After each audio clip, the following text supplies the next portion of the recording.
السلام علیکم ګرانو زده کوونکو په دې وخت کې چې ورو توجه اوسئ لکه څرنګه چې په کسرونو شروع کړی دی په کسرونو کې هم کسر مونږ د عام کسر ډېر اصطلاحات دي مونږ ولوستل راځونه نه چې دی په عام کسر کې زمونږ څلورګونې عملې دي په څلورګونې عملې کې مونږ چې دی دوه عملې وایو چې جمع او تفریق ده اول راځو د عام کسر جمع ته ګرانو زده کوونکو دا عام کسر جمع په دوه طریقې سره مونږ حلولی شو اول طریقه یې داسې دی که چیرې د دوه عام کسرونه داسې ولرو چې مخرجونه یې سره مساوي وي او صورتونه یې مختلف وي نو دغه مساوي مخرجونو څخه یو مخرج نیسو او صورتونه سره جمع کوو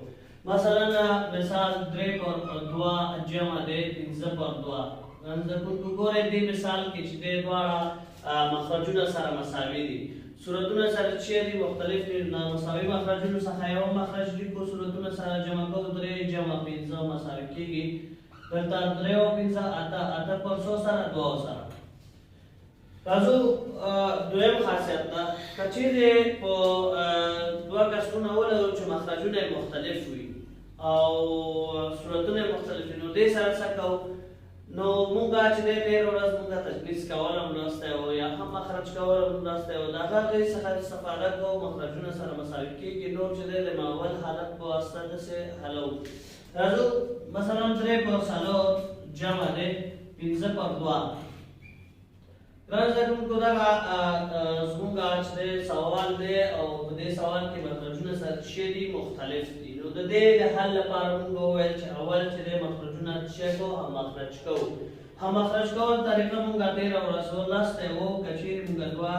کرسر رسم کړو اول چې دی دغه دواړه سره ضربو څلور په دوه دواړه مخرجونه سره ضربو څلور په دوه کې اته کېږي نو دواړه مخرجونو کې بې لیکو بیا که چیرې اته په څلورو باندې وویشو نو څو راځي دوه په درې کې شپږ او اته په دوه باندې وویشو څلور پنځو کې شل نو دې ځینې مساوي کېږي ګورئ شاګرد صاحب مخرجونه سره مساوي شو اولنی حالت ته لاړو مخرجونه سره څه شو مساوي شو نو مخرجونه چې مساوي شو یو مخرج څو صورتونه سره څه کوو جمع کوو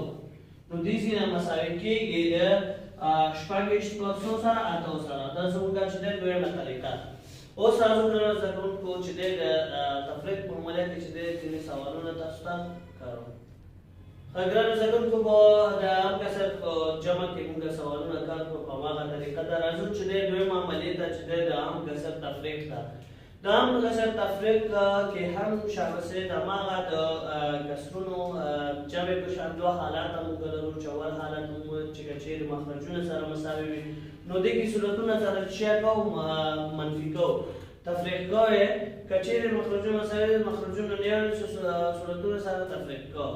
نو راځو یو مثال ګرو مثلا اته پر 4 منفي دی 4 پر 4 ګرو زده کوونکو مخرجونه سره څه دي مساوي دي نو صورتونه مختلف دي نو څه کوو د مخرجونو څخه یو مخرج نیسو صورتونه سره تفریق کوو اته منفي 4 مساوي کېږي اته 4 راځي څه پاتې کېږي 4 نو موږ وایو 4 پر 4 موږ وایو چې هر کسر چې صورت مخرج سره مساوي د څه سره یو سره دی نو مساوي کېږي د یو سره نو دا زموږ اول حالت دویم حالت داسې دی که چیرې اوس دی کې مختلف وي د کسرونو مخرجونه سره مختلف وي نو څه کوو هم مخرج کوو مثلا سوال 3 پر 2 منفي دی 2 پر 4 راځو ګرانو زده کوونکو هم مخرج کوو کله چې دا موږ هم مخرج کوو نو دا مخرجونه دواړه سره څه کوو ضربو د 2 په 4 څو کېږي اته صحیح ده او اته چې په 2 تقسیم شي 4 په 3 کې څو کېږي 12 بیا چې دی اته په 4 کې تقسیم کوو 4 2 په 2 کې څو کېږي 4 کېږي نو دې ځینې مساوي کېږي ګرانو زده کوونکو اول حالت ته واورئ نو مخرجونه سره مساوي دي یو نیسو صورتونه سره څه کوو تفریق کوو نو دې ځینې مساوي کېږي د اته په 12 نه چې 4 لا څه پاتې کېږي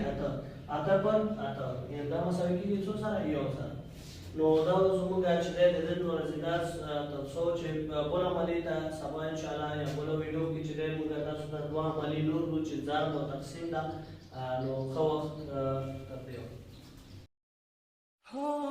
د لا نورو ښو ویډیوګانو لپاره زموږ چینل افغان لمټک سبسکرایب کړئ.